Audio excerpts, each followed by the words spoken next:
Pengemudi mobil SUV berwarna putih terlibat keributan dengan dua pria yang mengaku debt collector di Jalan Brigjen Katamso, Medan, Sumatera Utara. Sebelumnya, pengemudi yang membawa mobil orang tuanya tersebut baru keluar dari minimarket. Namun tiba-tiba diikuti oleh mobil di belakangnya dan langsung dicegat di simpang waspada. Keributan pun makin memanas setelah kedua debt collector menarik kunci mobil. Kemudian pengemudi mobil pun memaksa merebut kunci mobilnya. Aksi tarik-menarik pun terjadi dan kedua debt collector nyaris diamuk massa. Tadi bapak saya lagi ke Indomaret, adik saya di dalam mobil. Nah, mobil saya langsung ditodong sama semua orang. Dia katanya ini mobil leasing. Ini mobil orang tua. Saya bilang, sama orang tua aja berurusan, saya nggak tahu apa-apa. Setelah terlibat keributan hampir setengah jam, petugas dari Polsek Medan Kota pun tiba di lokasi dan langsung mengamankan kedua debt collector yang tidak memiliki surat tugas. Sementara itu, pengemudi mobil beserta mobilnya pun juga turut diamankan ke Polsek Medan Kota guna pemeriksaan lebih lanjut. Dari Medan, Sumatera Utara, Ahmad Ridwan Nasution, iNews melaporkan. Kebakaran yang melanda pabrik pakan ternak di Bekasi, Jawa Barat yang menewaskan 9 korban berhasil dipadamkan. Petugas pemadam kebakaran berjibaku memadamkan api selama lebih dari 25 jam. Ya, kebakaran di pabrik PT Jati Perkasa Nusantara di Jalan Kali Abang Tengah, Medan Satria, Bekasi, Jawa Barat berhasil dipadamkan pagi tadi sekitar pukul 4.30 waktu Indonesia Barat. Petugas damkar pergerakan 8 unit mobil pemadam untuk proses pendinginan serta tetap bersiaga guna mengantisipasi terjadi ledakan. Akibat peristiwa ini 9 orang tewas dan 3 orang mengalami luka bakar, sementara 1 petugas pemadam kebakaran sesak nafas akibat terlalu banyak menghirup asap. Dugaan sementara kebakaran disebabkan oleh ledakan dari salah satu tangki minyak bahan baku pakan ternak milik PT Jati Perkasa Nusantara. Sudah tahu penyebab kebakaran dari mana? Belum dapat informasi. Katanya sih baru dengar informasi dari dalam ada mesin yang meledak aja sih. Kalau korbannya sekarang yang terupdate berapa, Pak? Kita baru tadi koordinasi dengan BPBD, dengan Basarnas, informasi yang masih dicari ada 9. Tapi belum pasti juga Mas, itu Mas, belum pasti. Pak, kemungkinan korban akan bertambah. Belum dipastikan, tapi menurut informasi yang dari pihak informasi kantor yang kita dapat itu 9. 9 yang belum ditemukan. Sudah ditemukan 9. Tapi masih bentuknya belum utuh ya, karena pengaruh mungkin ada yang kena ledakan ya, atau mungkin juga masih korban kebakaran itu mungkin kita kurang tahu juga pastinya.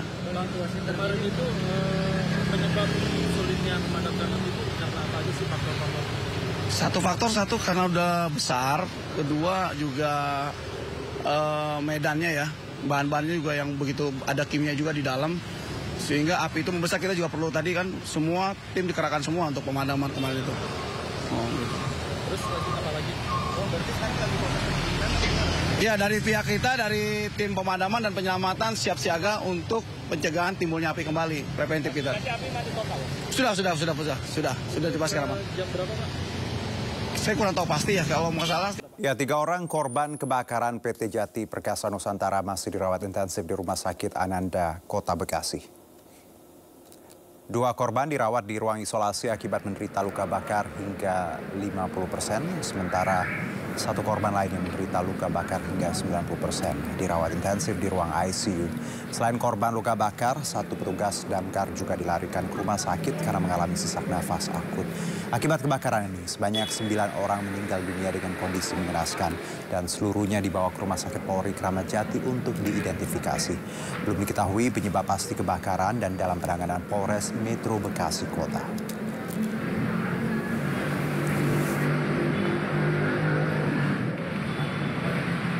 Baik, pemirsa, untuk mengetahui informasi terkini terkait peristiwa kebakaran pabrik pakan ternak di Bekasi, kami terhubung melalui sambungan Zoom dengan Kasih Rescue Damkar Kota Bekasi, Pak Heri Kurnianto. Assalamualaikum, selamat sore Pak Heri. Selamat sore Pak. Terima kasih sudah bergabung lagi bersama kami. Kemarin kita sempat berbincang juga bagaimana upaya pemadaman. Kalau yang saya dapat Pak Heri, bahwa tadi memang proses pemadaman baru berakhir sekitar pukul 4.30 subuh ya Pak? Betul. Boleh diceritakan seperti apa Pak prosesnya tadi dari malam hingga subuh? Baik, kemarin malam kita lakukan proses pemadaman, namun terkendala dengan kondisi bangunan yang mengalami reruntuhan, konstruksi bangunan yang agak sedikit mengalami kendala kita dalam melakukan proses pemadaman, sehingga perlunya alat berat untuk mengurai konstruksi bangunan yang sehingga memudahkan proses pemadaman. Jadi memang karena tadi Anda menyebutkan, ini juga pernah kita diskusikan kemarin bahwa medan yang memang konstruksi bangunan besi dan ya ini rawan runtuh ya Pak, seperti itu? Betul. Oke, lalu ada hal lain Pak, kalau kita tahu kan ini berarti dari 6 pagi ya ketika Jumat baru selesai pemadaman di subuh Sabtu seperti itu. Kendala apa Pak yang selain tadi yang Anda hadapi bahwa memang bangunan yang rawan roboh, ada hal lain yang membuat proses ini memang hampir 24 jam Pak Heri? Baik, salah satunya selain konstruksi bangunan yang mengalami kerusakan yang berat, juga ada bahan kemasan dari pupuk yang sampai saat ini masih mengeluarkan asap yang terus kita lakukan proses pemadaman, namun sudah bisa diminimalisir sehingga sekarang kita tetap standby di lokasi dan menunggu sampai memastikan kondisi dengan baik dan aman. Baik, Anda juga menyebutkan Pak Heri kemarin bahwa ada 23 tim damkar ya, plus juga gabungan dari Jakarta dan Bekasi. Saya dengar juga ada tambahan semalam atau sore kemarin juga ada tambahan lagi, jadi tidak hanya 23 tapi ada datang beberapa damkar mobil lainnya. Pak Heri, betul seperti itu?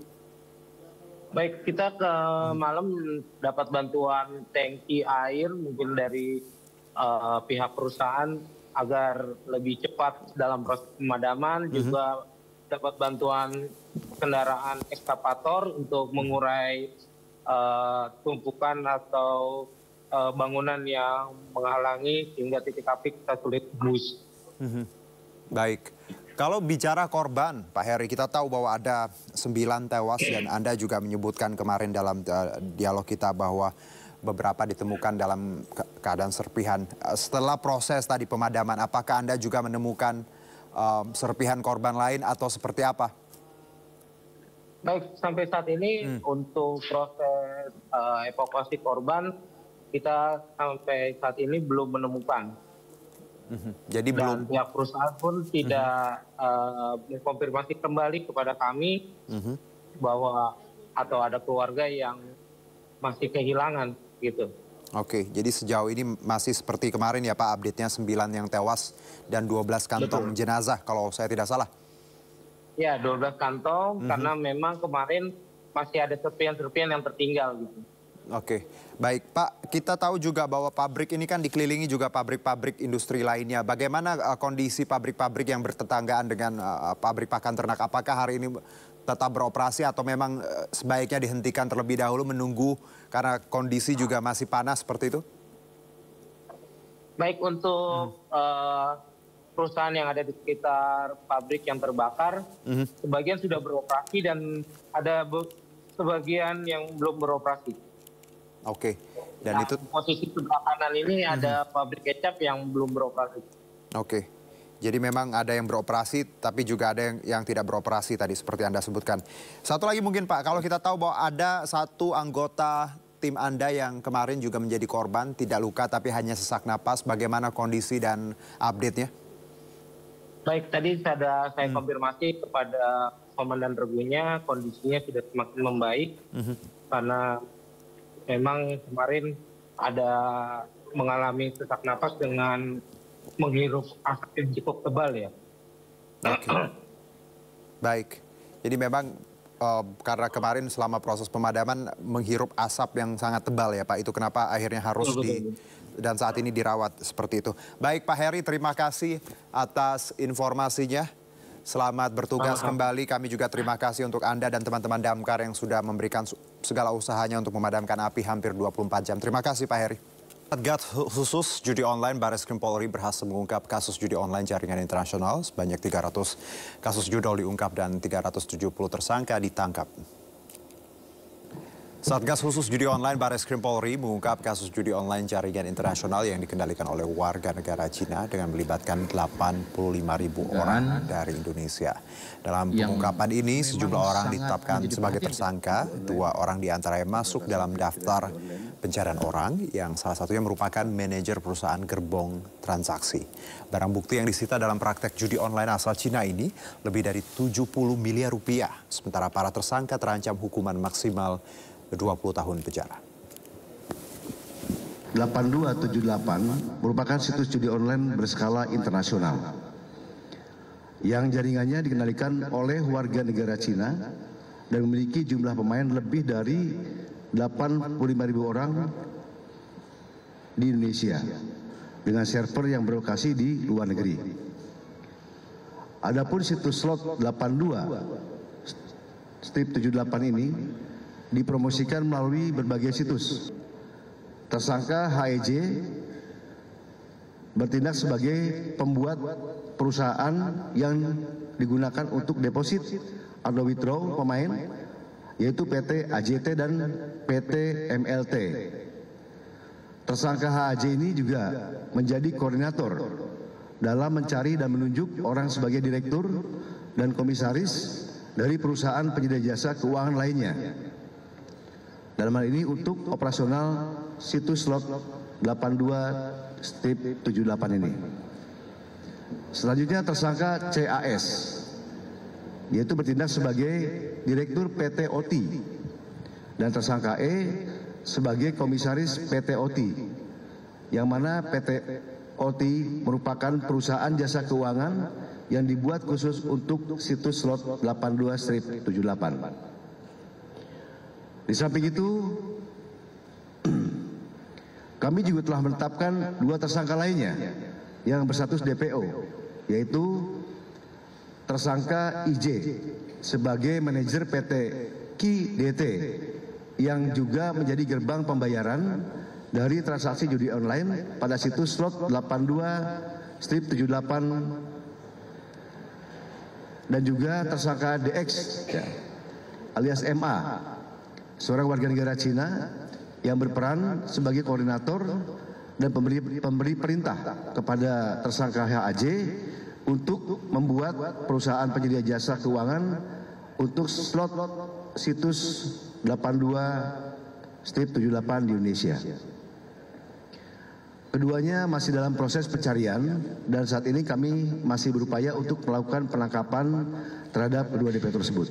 Ya, pemirsa, kantor Kementerian Komunikasi dan Digital digeledah polisi Jumat malam. Penggeledahan ini dilakukan usai tim penyidik Direktorat Kriminal Umum Polda Metro Jaya menangkap sejumlah pegawai Kemenkom DG yang diduga membackingi situs judi online. Dalam kasus ini polisi menetapkan 14 tersangka, 11 diantaranya pegawai Kementerian KomDG.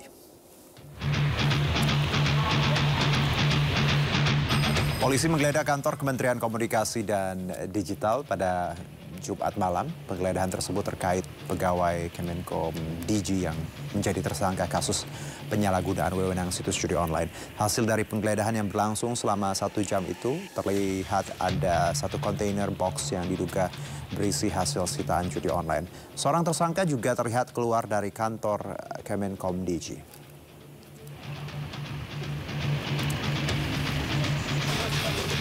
Ya, sebelumnya tim Jatan Ras Polda Metro Jaya bersama Polres Metro Bekasi juga melakukan penggeledahan lokasi markas judi online di kantor satelit Ruko Rose Garden 5, Kota Bekasi, Jawa Barat. Ruko berlantai 3 ini dijadikan tersangka sebagai markas situs judi online. Belasan perangkat komputer lengkap tertata rapi diduga difungsikan tersangka untuk beroperasi situs judi online. Hari ini kegiatan penggeledahan. Ya. Lebih terkait apa Pak? Penggeledahan terkait apa? Di kita lokasi yang terkait di online ya. Tersangka berapa? Iya. Nanti ya. Kalau tersangka. Jumlah aja jumlah tersangka. Iya. Bukan jika diperlukan pengembangan penyidikan ke dalam, termasuk kalau memang harus masuk ke kantor kami di Komdiji.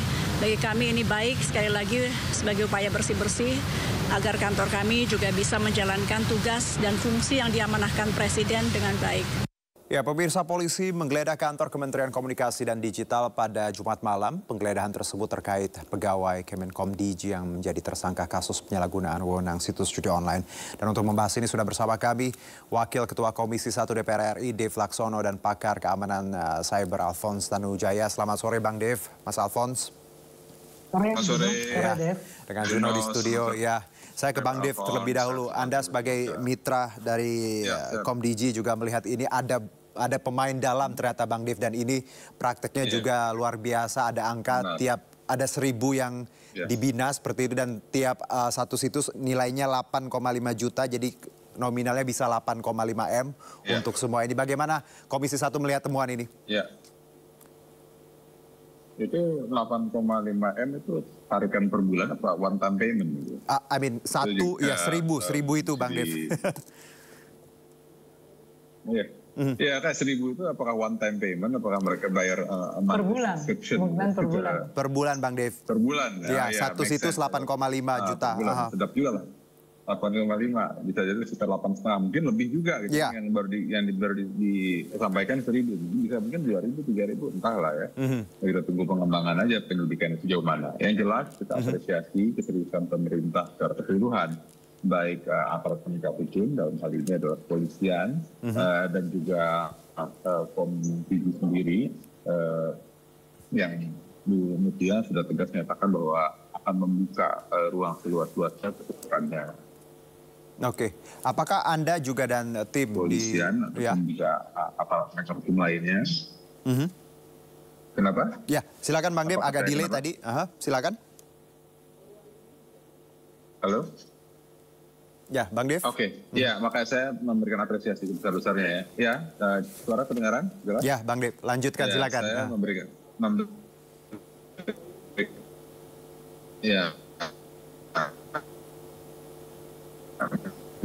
memberikan apresiasi yang luar biasa kepada kepolisian, baik divisi yang juri, untuk memastikan penyidikan itu berjalan terus tanpa ada kendala apapun. Ini menunjukkan keseriusan pemerintah dari semua sisi agar dan semua gembong-gembongnya ini benar-benar terkuak. Tentu kita harapkan ini terus bisa dicabut sampai akar-akarnya, karena mengingat bahwa permainan judi online ini sudah merugikan masyarakat Indonesia dengan nilai ratusan triliun setiap tahunnya. Dan itu adalah potensi uang yang sebenarnya bisa berputar untuk menyokong ekonomi Indonesia, tapi itu keluar dari kita dikarenakan permainan-permainan ini. Maka itulah kita full backup terus, dan juga kita yakin pemerintahan ini, dan khususnya di Komdigi di bawah Indonesia Aset, bisa memberantas permainan akar khususnya para pemain-pemain game-game. Oke, baik Bang Dev. Saya ke Pak Alphonse. Pak Alphonse, kalau kita lihat ini kan temuannya menarik, bagaimana pemainnya adalah pemain dalam, seperti mereka menjaga, melindungi, dan disebutkan juga membina 1.000 situs judi online yang harusnya diberantas, tapi karena mereka punya kewenangan untuk menjaga ini, akhirnya dibelokkan dan mengambil keuntungan. Anda sebagai pakar melihat, apakah praktek ini memang sudah Anda amati bahwa sudah cukup lama dan memang pastinya melibatkan orang dalam, karena ketika kita lihat situs judi online kan masih terus ada walaupun sering disebutkan diberantas Pak Alphonse. Ini memberikan jawaban sih atas kebingungan kita ya. Bahwa selama ini kita memang lihat dari Satgas Judi Online, khususnya Menteri Kominfo yang sebelumnya sangat serius. Dia berusaha memberantas judi online ini. Tetapi ya kita juga bingung kenapa sudah seserius itu, lalu tim Satgasnya udah luar biasa, ada kepolisian, ada PPATK, ada OJK, tetapi hasilnya ya kelihatannya kok memble gitu. Makin lama malah makin parah.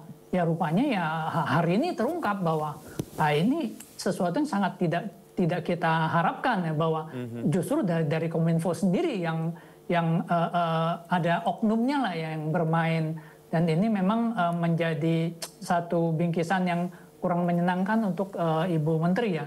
Tapi kita udah gitu, life must go on gitu. Kalau sudah terjadi, apa yang bisa kita pelajari dari sini? Itu saja yang kita pelajari. Jadi di sini bisa terjadi karena satu, pemberian wewenang, dua, dari SDM, walaupun PNS yang kelihatannya mudah sekali tergoda, gajinya sudah besar, lebih besar dari UMR, 2 kali UMR, tetapi kalau godaannya 1 miliar sebulan, nggak ngerti nih gimana tidak goyah gitu loh mentalnya. Lalu yang ketiga adalah adanya perlu transparansi. Kalau misalnya ada transparansi di dalam situs-situs yang diblokir dan bisa dikontrol oleh masyarakat, nah jika tidak diblokir maka masyarakat bisa melakukan cross-checking. Nah 3 hal itu yang bisa kita pelajari dari kasus ini. Pak Alfons, Anda menyebut transparansi, berarti perlu ada semacam data yang dibuka di publik sehingga publik bisa akses seperti itu? Atau seperti apa Pak maksud Anda di sini? Jelas, jadi harus ada data yang dibuka. Data ini data umum, bukan data yang rahasia. Datanya adalah menurut crawling, penelusuran dari mesin Kominfo, mereka punya mesin untuk menelusuri. Ada berapa? Ada 5.000 situs judi online. Ini sudah kami blokir 5.000-nya. Yang sekarang terjadi kan dia blokir 4.000, yang 1.000 dia lindungi gitu. Bisa-bisa yang 4.000 itu malah dibuat oleh yang 1.000 ini. Supaya kelihatan kerjanya banyak gitu kan. Nah jadi harus ada keterbukaan, kalau bisa live bahwa ini hasil crawlingnya begini 5.000 situs, lalu ini sudah diblokir, tanggal segini diblokir. Lalu masyarakat bisa mengecek, oke www.ini diblokir, bener nggak? Ini blokir bener nggak? Ini blokir bener nggak? Nah kalau ada transparansi seperti itu, saya cukup yakin ini akan efektif. Jadi rupanya kita lihat bahwa pemblokiran ini efektif gitu loh. Tidak efektifnya karena rupanya ada oknum, ada tikus di dalam yang justru melemahkan pemblokiran ini. Baik, saya ke Bang Dev. Bang Dev, kalau kita lihat tadi analisa bagaimana sebenarnya Kominfo sudah bekerja. Ada satgasnya Bang, ada kepolisian, PPATK, tapi ternyata ada tikus juga nih di dalam. Dan Pak Alfons tadi dan publik juga melihat bahwa sebenarnya ada regulasi tapi transparansi mungkin kurang. Kalau dari Anda melihat Komisi 1 sendiri, formulasi apa yang bagus mungkin ke depannya untuk Anda bersinergi dengan Mbak Mutia? Ya, yang pasti kita kan menyokong dalam sisi regulasi, sisi undang-undang. Bila mana ada undang-undang yang perlu dibuat, ya kita buat. Bila mana undang-undang sekarang dinilai kurang, kita perbaiki. Lalu kalau dari sisi anggaran, dari pemerintah kan juga jelas sikapnya bahwa akan memberantas hal ini. Nah, pasti akan perlu penambahan. Apakah itu personal? Bang Dev. Penambahan itu peralatan untuk surveillance lah, untuk melakukan website-website tersebut, dan juga kita perlu untuk membangun kerjasama dengan Interpol ataupun juga lembaga kepolisian negara lain. Kita dapat mengenalkan forum-forum internasional seperti ASEAN ataupun juga PBB mungkin sekaligus, jadi kita bisa mengejar secara global. Nah, hal ini yang bisa kita dorong, tergantung konsepnya seperti apa dari pemerintah. Pada dasarnya pasti kita siap untuk menyokong mencapai tujuan itu. Baik. Saya kembali ke Pak Alfons. Pak Alfons, bahwa kita lihat ini kan problemnya berulang terus ya, dari tahun ke tahun. Kita sudah berdiskusi soal ini berkali-kali, bagaimana judol dan formulasinya untuk memberantasnya. Kalau tadi ada transparansi, Satgas sudah ada sebenarnya. Ada hal lain menurut Anda internal, perlukah ada audit internal atau seperti apa? Karena ini juga pemainnya pemain dalam, Pak Alfons, yang ya dengan wewenang mereka juga leluasa. Justru tadi kami juga sempat diskusikan dengan teman-teman. Kalau misalnya ada audit, ya kan, kalau auditnya masuk angin juga percuma gitu. Karena itu maka disarankan ini ada keterbukaan, dan informasi bukan informasi rahasia, informasi situs judi online, situs SARA, situs apa, ada rekening-rekening disalahgunakan untuk judi online, itu silakan dibuka gitu loh, dengan dilindungi dengan peraturan yang bisa mencakupi ini, bukalah situs-situs supaya masyarakat juga ada kontrol. Jadi nggak perlu ada audit lagi, nanti auditnya bermain lagi atau apa lagi. Buka saja ya kan. Situsnya mana aja yang terdeteksi, kan memang Kominfo harus menunjukkan kerjanya dong. Ini kami udah beli mesin crawler seharga ini hasilnya nih ada 5.000 situs. Oke, pampangkan 5.000 situs itu secara live ya kan. Kami sudah blokir per tanggal ini. Lalu masyarakat mengecek, Pak ini belum gitu. Atau mereka tidak ungkapkan itu ya seperti hari ini yang akan terjadi. Oke, jadi tadi perlunya lagi-lagi ya kalau audit ya ada silakan, tapi transparansi ini yang penting ya Pak Alphonse ya. Oke, nah saya ke Bang Dev, mungkin terakhir Bang Dev, kalau kita tahu bahwa Anda bermitra dengan Komdigi saat ini di bawah kepemimpinan Mbak Mutia Hafid. Dan beliau juga menyebutkan bahwa membuka pintu untuk penyidikan dan segala macam dan siap memberikan keterangan dan sanksi tegas. Menurut Anda ada hal dalam waktu dekat mungkin akan ada audiensi karena ini temuan yang juga perlu ditelaah bersama dengan kementerian? Ya, pasti minggu depan kita akan ada raker dengan semua mitra-mitra ya. Pertama, termasuk juga dengan Komdigi, dan itu akan kita bahas juga tentang program-program apa yang mereka kejar. Ya selain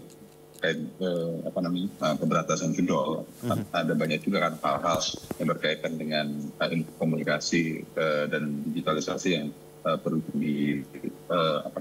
dibahas. Nah ya ini salah satu topik yang pasti akan membahas soal ini, dan kita akan mendapatkan penjelasan dan akan tegas akan untuk memberantas ini sampai ini. Baik, jadi akan ada pertemuan dengan para mitra ya Bang Dev ya minggu depan seperti itu. Saya ke Pak Alphonse terakhir, Pak Alphonse, Anda sebagai tentunya pengamat ya dan juga melihat praktisi melihat hal ini, ada hal yang ingin Anda sampaikan selain nanti tentunya ada transparansi, apalagi yang harus dibenahi di bawah kepemimpinan yang baru, di bawah Bu Menteri yang baru, bagaimana Pak Alphonse? Sebenarnya Satgas yang dibentuk sudah cukup menurut saya, dan solusinya adalah untuk memberantas, untuk penegakan hukum yang sekarang. Sebenarnya itu solusi jangka pendek dan jangka menengah. Tangkap di proses secara hukum, lalu yang bersalah diproses, tetapi untuk jangka panjangnya perlu dipertimbangkan untuk meningkatkan literasi digital dan literasi finansial dari masyarakat Indonesia. Karena kita tidak mungkin bisa membasmi judi 100%, nggak mungkin. Prostitusi basmi 100% nggak mungkin, tapi kita bisa tekan semaksimal mungkin. Nah, cara menekan judi online ini adalah kita meningkatkan literasi digital dan finansial masyarakat, tapi itu memang jangka panjang, tapi itu harus dijadikan satu program. Nah, nanti kalau literasinya sudah baik, masyarakat pelan-pelan akan tahu bahwa oh ini judi online, literasi digitalnya ini bohong nih, bandarnya nentuin kamu menang atau kalah, ini bukan judi, ini bandar nentuin. Itu literasi digital. Literasi finansial dia tahu, gue punya duit, gue kalau judiin malah tambah terpuruk, mendingan gue jangan, gue untuk konsumsi dan jangan judi online. Jadi dengan hal ini maka dalam jangka panjang kita pelan-pelan bisa lolos dari jeratan judi online ini. Ya, karena masyarakatnya juga makin pintar dan makin dewasa ya Pak Alphonse dalam menerapkan tadi literasi finansial dan juga literasi digital. Terima kasih Pak Alphonse dan juga Bang Dev atas waktunya. Sehat-sehat, semoga nanti kita dengar kabar baik terkait pemberantasan judul di tanah air. Terima kasih, selamat sore. Kembali bersama kami, pemirsa, Presiden Prabowo Subianto memanggil sejumlah ketua umum dan elit partai politik pendukungnya ke Istana Kepresidenan Jakarta. Prabowo berencana pertemuan dengan elit parpol bisa digelar secara rutin setiap 1 pekan sekali.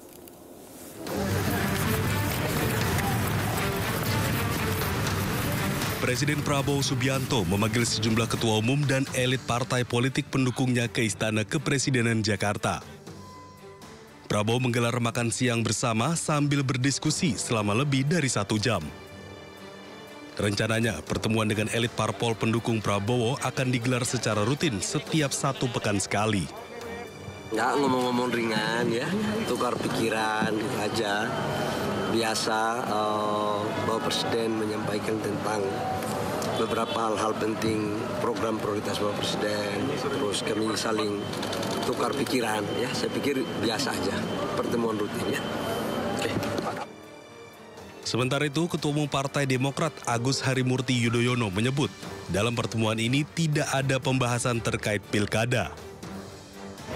Ini akan menjadi pertemuan rutin yang tadi Pak Presiden menyampaikan kalau memang ada di tempat, bagus sekali kalau ini menjadi sesuatu yang dinilai bukan hanya politis tetapi juga benar-benar substantif. Tadi tidak ada pembahasan sama sekali tentang pilkada, ya. Jadi kita hanya membahas isu-isu lainnya, tidak secara khusus membahas pilkada. Rencananya, pertemuan antara Presiden Prabowo dengan elit parpol pendukungnya akan digelar setiap hari Jumat untuk membahas isu-isu terkini dan saling bertukar pikiran. Dari Jakarta, Salam Rahmat, Yudi Permana, iNews melaporkan. Calon Gubernur Jakarta Ridwan Kamil bertemu Presiden ke-7 Republik Indonesia Joko Widodo di Sumber Banjarsari, Solo, Jumat kemarin. Sebelumnya Ridwan Kamil juga makan malam bersama Presiden Prabowo Subianto di Jakarta.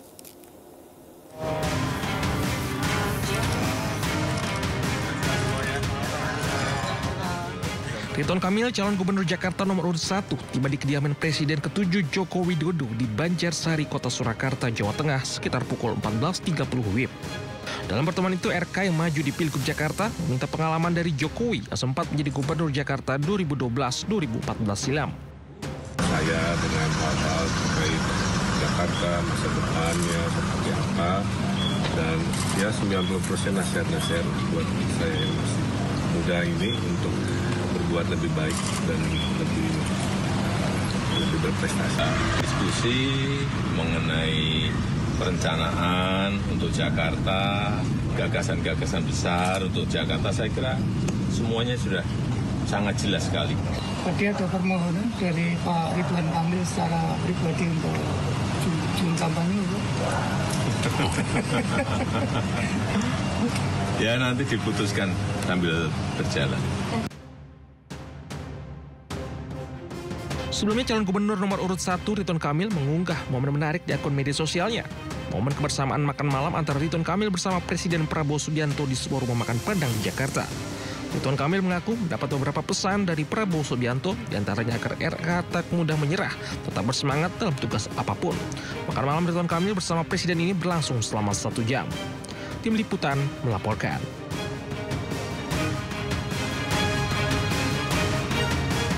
Cawagup Jakarta nomor urut 1, Suswono bertemu dengan emak-emak yang tergabung dalam forum Ibu Ridho untuk Jakarta. Dalam pertemuan itu, Suswono menyampaikan fokus program kerjanya bersama Ridwan Kamil untuk mensejahterakan warga Jakarta.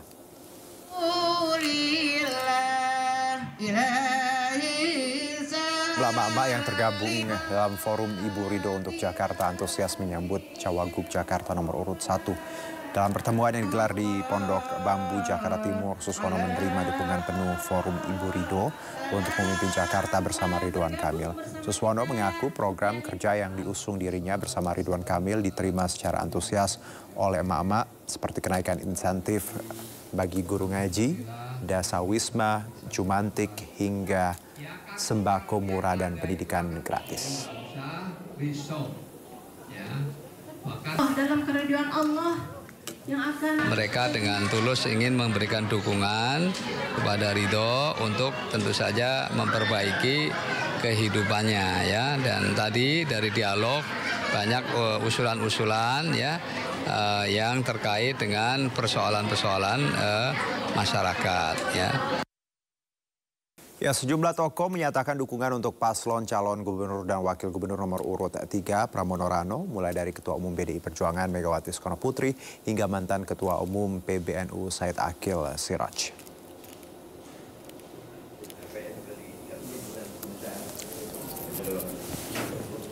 Boleh masuk tuh ke posko pemenangan daripada Aqua. Di bawah, Pak. Di bawah yang mana?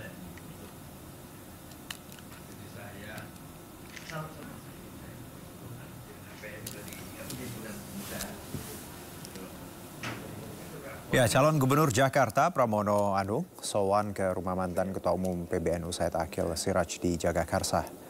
Usai pertemuan, Said Akil menyatakan dukungannya untuk pasangan Pramono Rano di Pilkada Jakarta 2024. Dukungan diberikan lantaran dirinya sudah mengenal Pramono sejak lama. Ia pun menilai Pramono adalah sosok yang sangat berintegritas.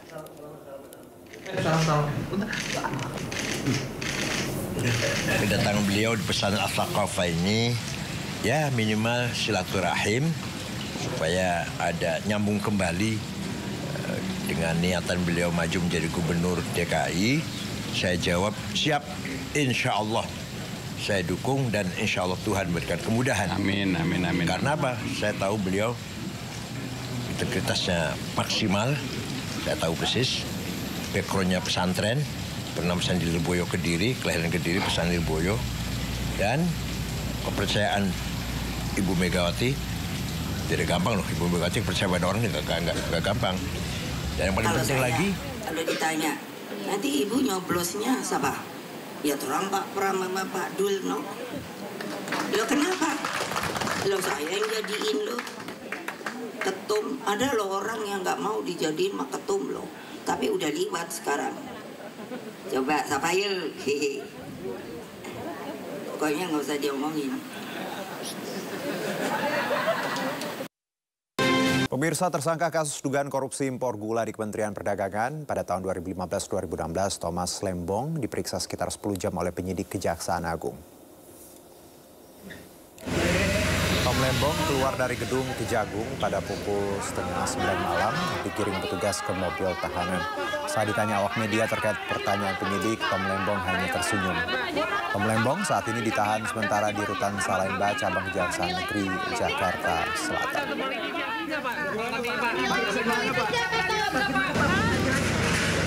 Ya, selain Tom Lembong, Kejaksaan Agung juga memeriksa CS, Direktur Pengembangan Bisnis PT Perusahaan Perdagangan Indonesia atau PPI. Kasus ini bermula saat Tom Lembong selaku Menteri Perdagangan 2015-2016 memberikan izin persetujuan impor gula kristal mentah sebanyak 105.000 ton kepada PT AP untuk diolah menjadi gula kristal putih. Kejagung menyatakan ada kerugian negara sekitar 400 miliar rupiah dalam kasus tersebut.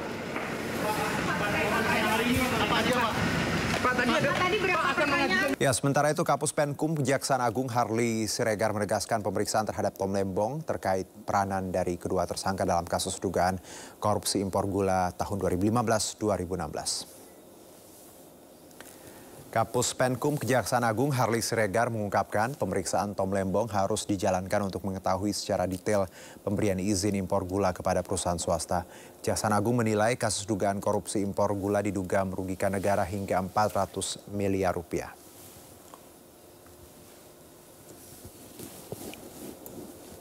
Ya, Koordinator Masyarakat Anti Korupsi mendesak Kejagung mengembangkan isu maklar kasus di lingkungan Mahkamah Agung pasca ditangkapnya mantan pejabat Mahkamah Agung Zarof Rikar. Mantan pejabat MA Zarof Rikar ditetapkan sebagai tersangka oleh Kejagung terkait pengaturan perkara Ronald Tanur. Zarof ditangkap bersama barang bukti berupa uang tunai 1 triliun rupiah dan 51 kg emas batangan. Diduga hasil dari maklar kasus di MA selama 10 tahun. Koordinator Masyarakat Anti Korupsi atau PAKI, Boyamin Saiman berharap praktik kecurangan Zarof Rikar terungkap. Boyamin meminta Kejagung menelusuri pihak-pihak yang memberikan uang kepada Zarof. Dan Boyamin menambahkan Kejagung juga harus mengawasi peninjauan kembali atau PK Mardani Maming yang kini tengah berjalan di MA. Menurut Boyamin, PK mantan Bupati Tanah Bumbu layak ditolak dan bila keputusan yang diberikan justru sebaliknya, maka keputusan itu patut dipertanyakan. Jadi sesuatu yang karena kekuasaannya, kewenangannya sebagai bupati diduga menerima dari pengusaha. Nah, dari sisi itu mestinya layak ditolak kalau saya. Kalau memang nantinya dikabulkan juga, dia patutnya apa? Iya, tetap apakah ini ada kaitannya dengan yang sekarang diungkap Kejaksaan Agung? Kesanalah kita berharap Kejaksaan Agung untuk menelusuri apakah ada benang merahnya kalau nanti misalnya dikabulkan begitu kan? Karena ini menurut saya versinya kontroversial kalau memang dikabulkan. Gitu. Jadi ya kita dorong Kejaksaan Agung untuk melacak apakah ada alirannya, ada benang merahnya, ada dugaan-dugaannya itu.